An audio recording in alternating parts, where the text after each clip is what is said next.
Hi, welcome to அடடடா அசத்தல் channel. இன்றைக்கி வீடியோவில் வந்து நம்ம ஒரு சூப்பரான ஒரு ஸ்வீட் ரெசிபி பார்க்க போகிறோம். ஸோ இப்போ பலாப்பழம் வந்து நமக்கு சீசன் இருக்கனால அது வந்து நல்ல எல்லா இடத்துலையும் வந்து சீப்பாக கிடைக்கும். ஸோ அந்த பலாப்பழத்தை வச்சு ஒரு சூப்பரான ஒரு ஸ்வீட் நம்ம வந்து இன்றைக்கி பண்ண போகிறோம். இது என்னது? Jackfruit. Good girl. இது குட் கேர்ள். இது cashew nut. இது grapes. இது இது என்னது? cardamom. இது இது என்னது? இது இது என்னது? சுகர். இது குட் ஜாப். இப்போ வந்து இந்த கேசரிக்கு தேவையான பொருட்களை வந்து அளவோட பார்த்துடலாம். இப்போ நான் வந்து பலாப்பழம் எடுத்திருக்கேன். இது வந்து பார்த்திங்கன்னா நறுக்கு இந்த மாதிரி குட்டி குட்டியாக நறுக்கி வச்சுருக்கேன். நறுக்குனதுக்கப்புறம் இது வந்து 1 கப்பு அளவு இருக்கணும். அதுக்கு வந்து 1/2 கப்பு ரவை எடுத்துக்கணும். அதுக்கப்புறம் நம்ம வந்து வறுத்து போடுறதுக்கு முந்திரி, அதுக்கப்புறம் திராட்சை, வாசனைக்கு வந்து ஒரு 3 ஏலக்காய் எடுத்திருக்கேன்.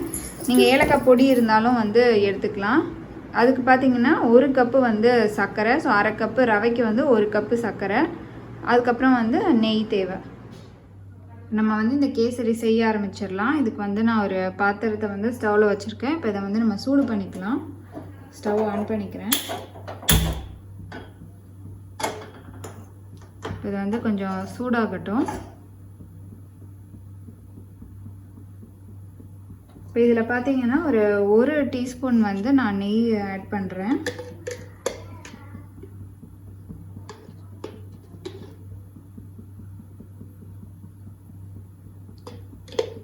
நெய் வந்து கொஞ்சம் உருகட்டும்.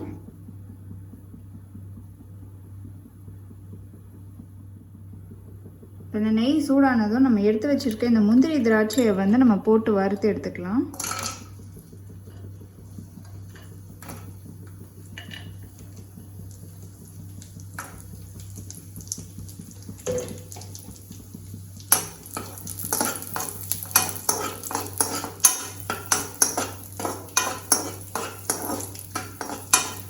கொஞ்சம் நல்லா ப்ரௌன் ஆகிற வரைக்கும், லைட் ப்ரௌன் ஆகணும். முந்திரி திராட்சை வந்து கொஞ்சம் நல்ல புஷ்ஷுன்னு ஊதி வரும். அது வரைக்கும் நம்ம வறுத்துக்கலாம். இது வந்து கொஞ்சம் பொன்னிறம் ஆயிடுச்சு. இப்போ இதை வந்து நம்ம எடுத்து வச்சிடலாம்.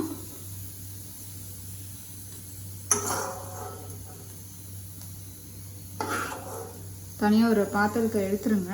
இப்போ வந்து முந்திரி திராட்சையை வந்து வறுத்து எடுத்தாச்சு. இப்போ மீதி கொஞ்சம் இருக்க நெய்யில் வந்து என்ன பண்ணணும்னா நம்ம எடுத்து வச்சுருக்க இந்த ரவையை வந்து வறுத்து எடுத்துக்கலாம். ஸோ நீங்கள் யூஸ் பண்ணுற ரவை வந்து ரோஸ்டட் ரவையாக இருந்தால் நீங்கள் இந்த ஸ்டெப் ஃபாலோ பண்ண வேண்டியதில்லை. சாதா ரவையாக இருந்தால் நம்ம வந்து நெய்யில் வந்து வறுத்துக்கணும். இப்போ இந்த ரவையை வந்து வறுத்துக்கலாம். இது வந்து நல்ல வாசனை வரும் ரவை. அதுதான் வந்து இதோட கரெக்டான ஒரு ஸ்டேஜு. ரவை வறுபட்டுருச்சுன்னு வந்து நம்மளுக்கு தெரியக்கூடிய ஸ்டேஜ் அது. ஒரு 2 மினிட்ஸ் வறுத்தா போதும். இந்த ரவையை வந்து நல்லா ஒரு 2 நிமிஷம் வந்து வறுத்தாச்சு. இந்த ரவையை தனியாக நம்ம எடுத்து வச்சிடலாம். இப்போ ரவையை வந்து நான் தனியாக எடுத்து வச்சுட்டேன். இப்போ என்ன பண்ணணும்னா அதே பேனில் வந்து ஒரு 3 கப் அளவு தண்ணி ஊற்றி வச்சுருக்கேன். ஸோ நீங்கள் வந்து இந்த பலாப்பழத்தை மெஷர் பண்ணுறீங்கல்ல, அதே கப்பில் ஒரு 3 கப் அளவுக்கு தண்ணியை வந்து நல்லா கொதிக்க விடணும். இப்போ தண்ணி கொஞ்சம் சூடாகட்டும். இப்போ தண்ணி வந்து சூடாயிருச்சு, கொதிக்கிற ஸ்டேஜ் வந்துடுச்சு. இப்போ இதில் வந்து நம்ம நறுக்கி வச்சுருக்க இந்த பலாப்பழத்தை வந்து நம்ம சேர்த்துடலாம்.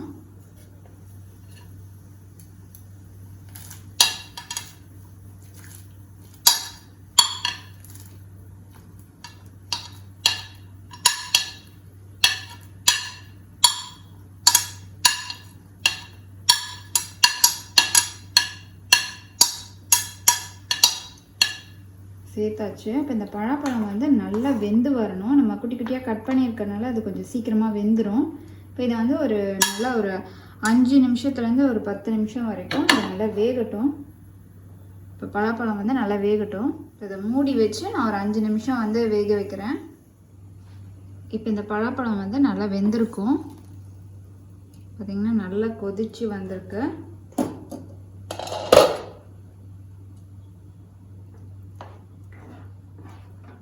ஸோ பழமும் வந்து நல்லா வெந்துருச்சு. இப்போ இந்த ஸ்டேஜில் வந்து நம்ம ஏற்கனவே வறுத்து வச்சுருக்க இந்த ரவையை வந்து இதில் சேர்த்துடலாம். வறுத்து வச்சுருக்க ரவையை வந்து சேர்த்துடலாம்.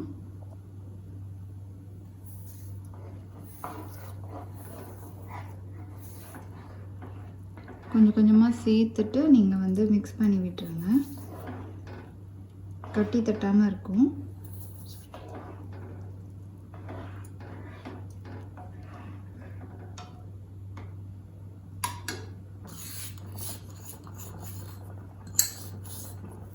இந்த ரவை வந்து நல்லா வேகணும். ரவை வேகிற வரைக்கும் நம்ம வந்து நல்லா மிக்ஸ் பண்ணி விட்டுட்டே இருக்கணும். நீங்கள் வந்து கலர் சேர்க்க போகிறீங்கன்னா இந்த ஸ்டேஜ்லேயே வந்து நீங்கள் ஃபுட் கலரும் வந்து எல்லோ கலர் சேர்த்துக்கலாம். நான் வந்து கலர் சேர்க்கலை இன்றைக்கி. இப்போ இந்த ரவை வேகிற வரைக்கும் நம்ம வந்து இதை மிக்ஸ் பண்ணி விட்டுட்டே இருக்கலாம். ரவை வந்து நல்லா வெந்து வரணும். இப்போ ரவை வந்து நல்லா வெந்துருச்சு. ஒரு 2 மினிட்ஸ்லேயே வந்து நல்லா வெந்து வந்துடும். இந்த ஸ்டேஜில் வந்து நம்ம எடுத்து வச்சுருக்க சர்க்கரையை சேர்த்துடலாம். ஸோ 1/2 கப்பு ரவைக்கு வந்து பார்த்திங்கன்னா 1 கப் அளவுக்கு சர்க்கரை சேர்க்கணும். அந்த சர்க்கரை வந்து கரையிற வரைக்கும் இதை வந்து நல்லா நம்ம கிளறி விட்டுட்டே இருக்கணும்.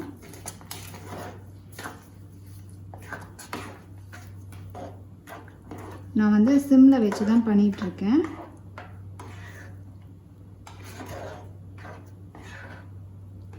இந்த சர்க்கரை வந்து நல்லா கரையட்டும்.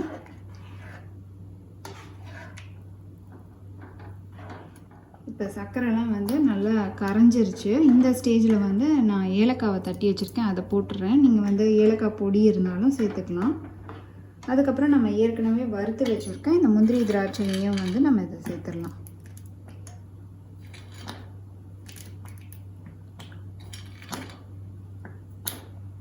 அது கொஞ்சம் முந்திரி திராட்சை வந்து நம்ம கார்னிஷ் பண்ணுறதுக்கு வச்சுக்கலாம்.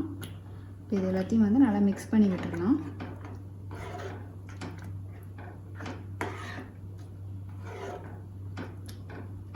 கலர் போடாமே வந்து நல்லா சூப்பராக இருக்குது பார்க்குறதுக்கு. அந்த ஒயிட்டில் வந்து அந்த எல்லோ கலர் பலாப்பழம், அதுக்கப்புறம் இந்த நட்ஸு ஃப்ரூட்ஸ் எல்லாம் போட்டு அந்த இது நல்லா டிஃப்ரெண்ட்டாக இருக்குது. பார்க்க நல்லா ஒரு புட்டிங் மாதிரி இருக்குது.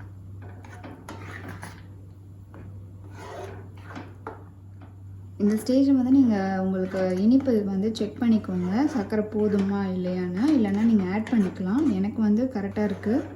ஸோ அந்த பழாப்பழத்தோட ஸ்வீட்டு, அதுக்கப்புறம் பார்த்திங்கன்னா நம்ம போட்ட சர்க்கரையோட ஸ்வீட்டு எல்லாமே வந்து கரெக்டாக இருக்குது.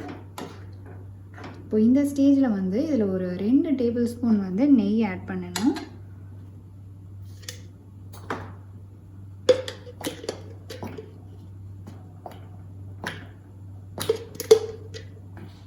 நம்ம எவ்வளோ நெய் ஆட் பண்ணுறோமோ அவ்வளோ வந்து இது டேஸ்ட்டு நல்லா சூப்பராக இருக்கும்.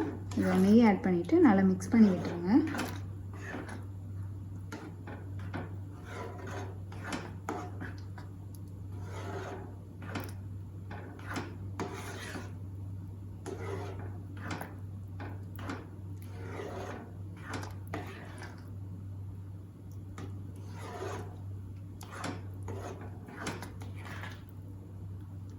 நம்ம கேசரியை வந்து நல்லா மிக்ஸ் பண்ணி விட்டுட்டே இருக்கணும். அப்போ தான் வந்து அது கட்டி தட்டாமல் நல்லா ஒரு ஸ்மூத்தாக இருக்கும், ஈவனாக இருக்கும்.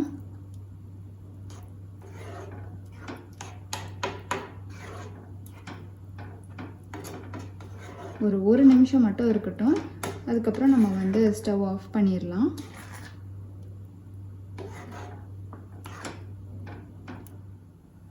வந்து ஒரு நிமிஷம் ஆயிடுச்சு. இப்போ பார்த்தீங்கன்னா நீங்கள் இப்படி பண்ணும்போது அது வந்து பாத்திரத்தில் ஒட்டாமல் வரும். ஸோ இதுதான் வந்து கேசரியோட கன்சிஸ்டன்சி. பார்த்திங்கன்னா இந்த ஸ்டேஜில் வந்து நம்ம ஸ்டவ் ஆஃப் பண்ணிடலாம். நம்மளோட பழாப்பழ கேசரி வந்து சூப்பராக தயாராகிருச்சு. இப்போ இதில் வந்து கொஞ்சம் நம்ம ஏற்கனவே எடுத்து வச்சுருந்த அந்த முந்திரி திராட்சையை போட்டு இன்னும் கொஞ்சம் கார்னிஷ் பண்ணிடலாம். இந்த ரெசிபி உங்களுக்கு ரொம்ப பிடிச்சிருக்குன்னு நினைக்கிறேன். நீங்களும் உங்கள் வீட்டில் ட்ரை பண்ணி பார்த்துட்டு உங்களோட ஃபீட்பேக்கை கமெண்ட் பண்ணுங்கள். இந்த வீடியோ உங்களுக்கு பிடிச்சிருந்ததுன்னா அடடட அசத்தல் சேனலுக்கு லைக் பண்ணுங்கள், சப்ஸ்கிரைப் பண்ணுங்கள், ஷேர் பண்ணுங்கள். நன்றி.